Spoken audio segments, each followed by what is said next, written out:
Hello, my name is Kyle Embry, and today I am going to go over the abolitionist movement as well as the women's suffrage.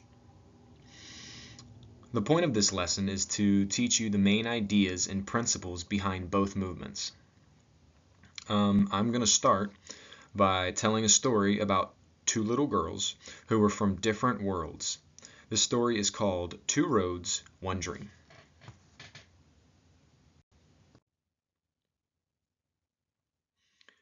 Now, the purpose of this story is to give a realistic fiction or a what could have happened story during this time frame, because at this time there was a lot of slavery going on in the southern states, so people didn't have freedoms.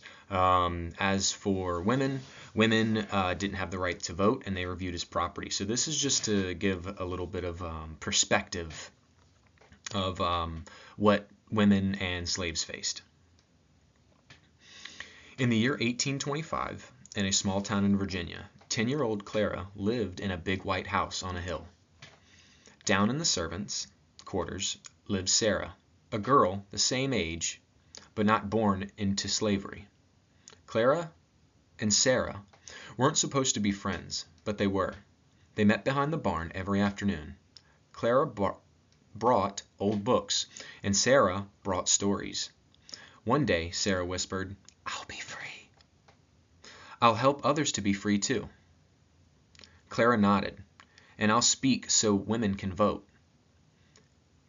People say we shouldn't, but I will." When they were 13, Sarah was sold to another plantation. Clara cried that night, holding Sarah's old ribbon. "One day," she promised, "we'll meet again." Years passed. Clara moved north and joined the fight for women's right.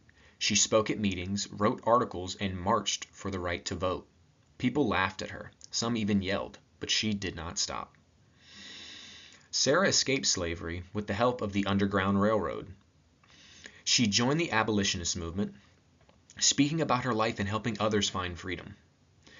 People tried to silence her too, but she spoke louder.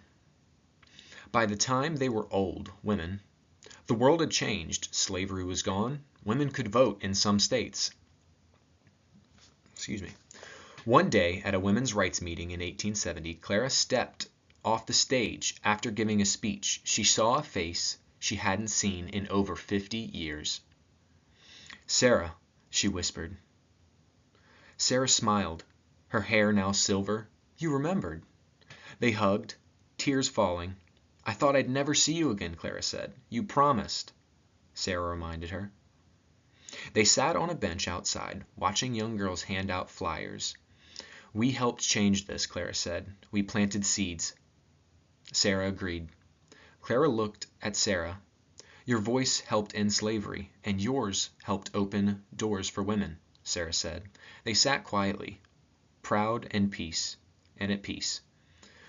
Though their roads had been different, they had walked towards the same dream, freedom and equality. And now, side by side again, they knew the world was better because two brave girls had once dared to dream behind a barn in Virginia.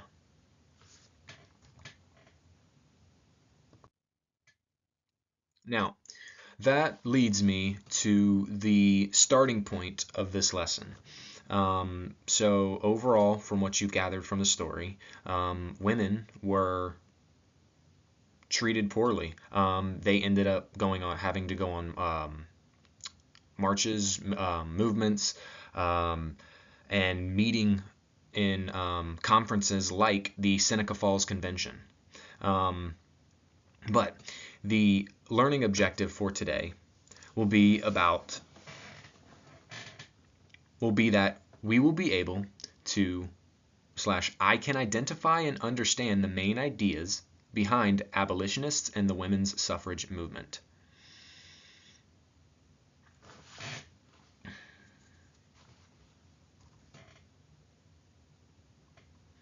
Now, another learning objective is that you will be able to not only do this, but identify key leaders in both of these movements. Now, some key terms that I would like to go over prior to introducing and going through the lesson would be abolitionists, suffrage, Reformation, slavery, suffragists, and anti-slavery. Now, abolitionists were a group of people who wanted to ban the practice or institutionalization of African Americans. So they wanted to end slavery.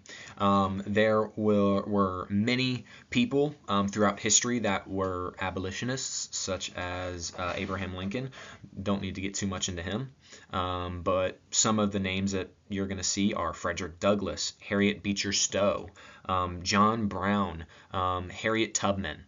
These people all played major roles in the abolitionist movement. Moving on, suffrage, that is the right to vote. So at this time, there were, again, like we've said, women could not vote. Voting was a privilege meant only for rich white men during the time frame. Now, they fought for the right to vote for women. Which leads me to the next portion, the Reformation. Okay, so Reformation, in general, it is an action or changing an institution. Okay, so what they were looking to change at this point was the institution of the United States government, preferably or referably to, the Southern government. Okay, because the South had lots of slaves. That was their entire economy. It was based around slavery and agriculture. And so really both of these movements were a form of reformation to change the way that the government was set up. And we'll talk a little bit about that later. Slavery, that means to be bound to servitude against your will. So there were people, African Americans, people who were sold into slavery, who were forced to work in terrible, awful conditions, separated from families, and were not allowed out of it unless they escaped. And if they tried to escape and were caught, they were punished severely, or in some cases, some severe cases, they were killed to show or to ward against other slaves from trying to run away. Now, a suffragist is a person who fights for the right to vote. So the suffrage movement was filled with women who were known as suffragists. That is the, again, the process of fighting for the rights to vote. Now, anti-slavery. This was the opposite of slavery, or being for slavery. This was to be against slavery, which many abolitionists and women suffragists were against slavery. Now, as for the expansion and reform from 1801 to 1861, women and slaves, as well as some of the people, wanted change in accordance with the new laws of the land, because not all people had civil rights. Only rich white men had these unalienable rights, as I've talked about earlier. These people, they wanted, again, change in the United States. They wanted to be considered equal and be given, again, the rights from the Constitution and the Bill of Rights. Okay?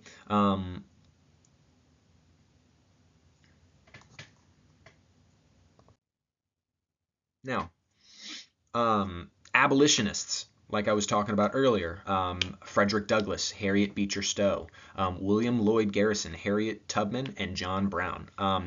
Some of these prominent abolitionists each were known for their specific contributions, and that I will get into next.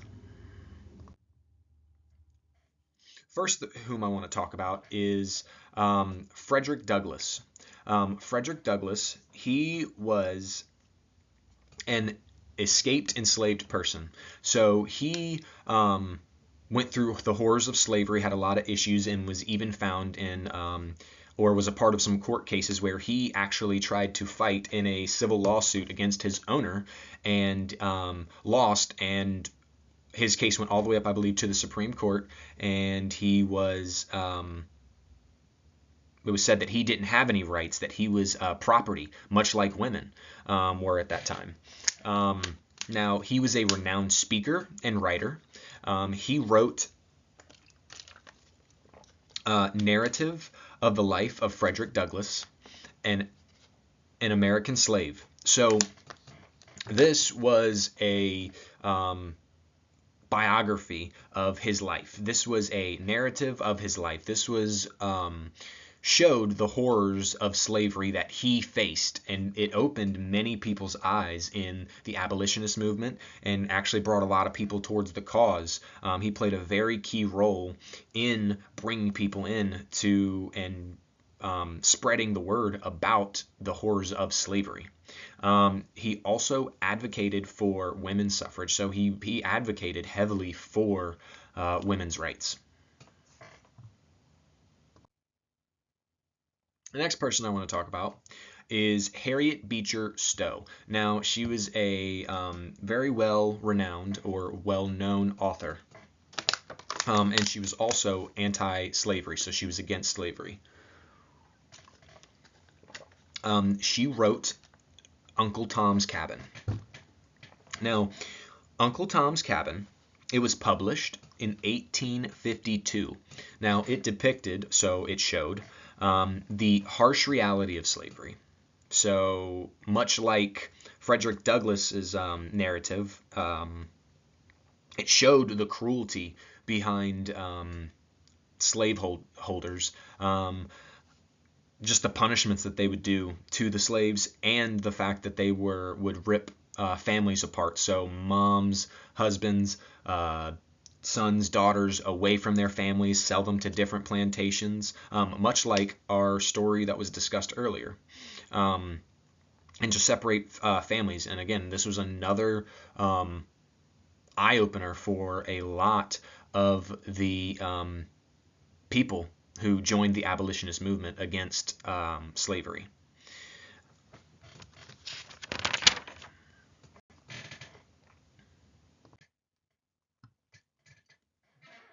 Now, excuse me.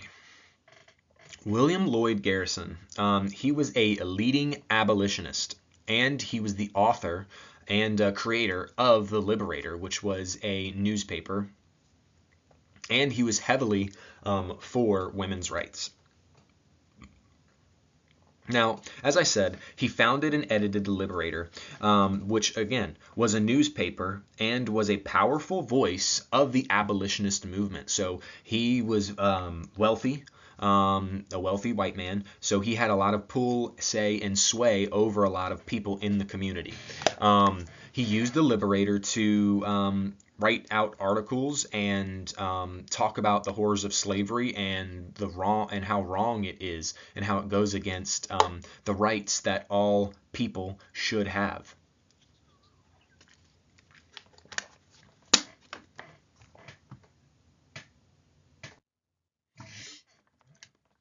Harriet Tubman, who was a huge contributor to the abolitionist movement.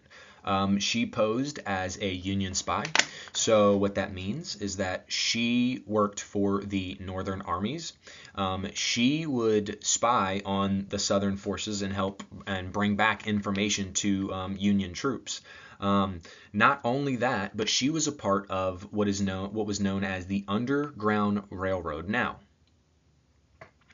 counter to its name, the Underground Railroad was not actually underground. It was an infrastructure, so it was a trail that was built, that safe houses were built, and that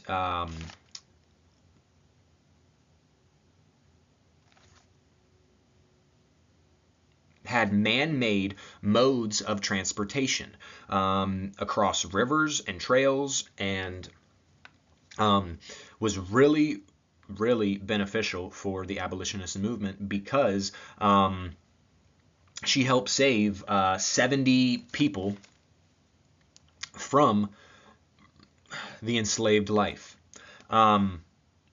She never lost a single person through her attempts to save fellow enslaved people. This included her family members, among other people.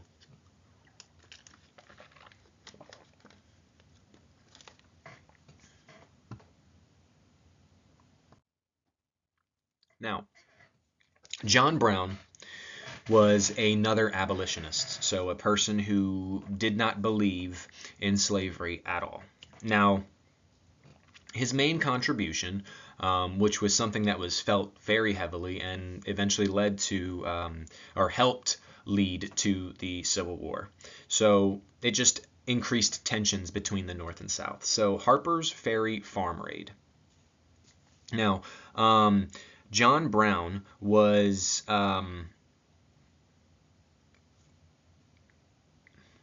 raided Harper's Ferry Farm in order to take away the weapons and ammunition from the South.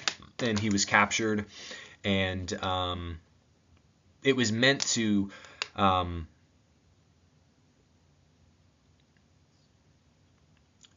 his attempt when he went on to Harper's Ferry Farm was to get the other enslaved people to help him in the uprising and break out and take control, to help influence the movement and free enslaved people.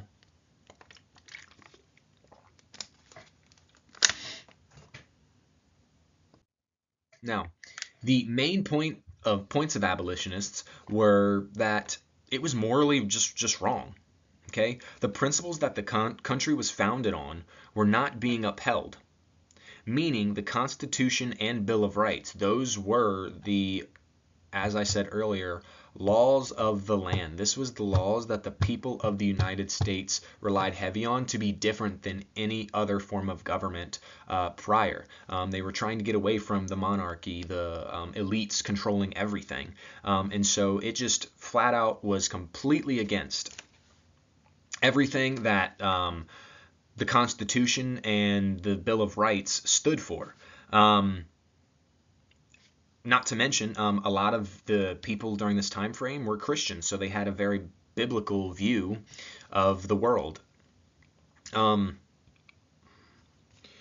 they believed in the Christian faith, as I said, which the principles in their religion, in the Bible, were about equality, regardless of skin color. One person should not own another. So my biggest question is, what is an abolitionist? This is something that maybe you could write out in your own words, and think about what it means to be an abolitionist as well.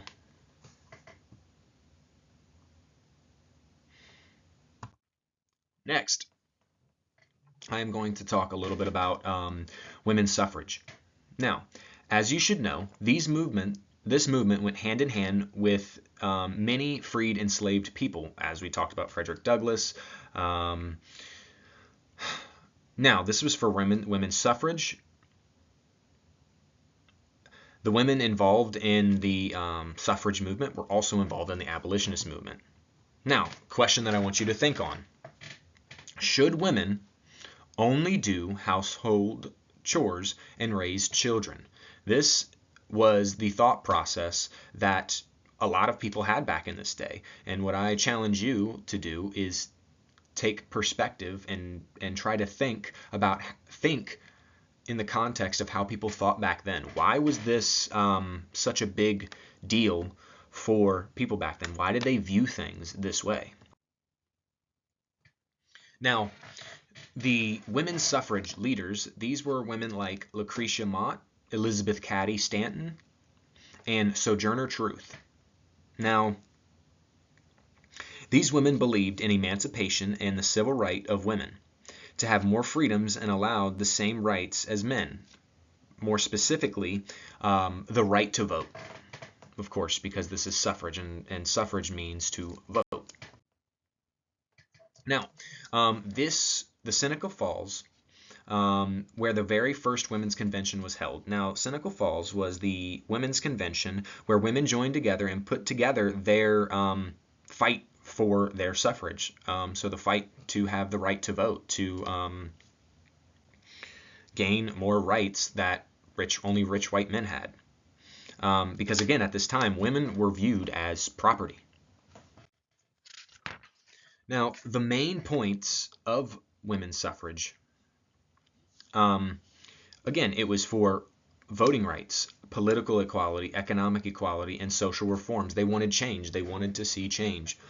They didn't want to be viewed or treated as property anymore, which is also why slaves and a lot of these women in the suffrage movement, they had a lot of the same struggles. So the question I want you to think about women's suffrage is, why do you think women were viewed as property and not allowed to vote? Why was that something that happened?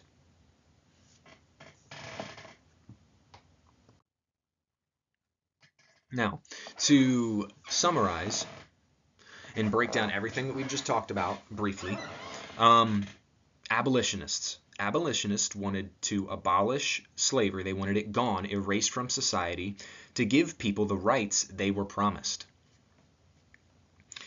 Women's suffrage. Women's suffrage was a movement meant to give women more rights, specifically the right to vote. So overall, what I want you to take away is that during this time frame, there was a lot of reform that was happening in the United States, which eventually was a big contributing factor to the Civil War.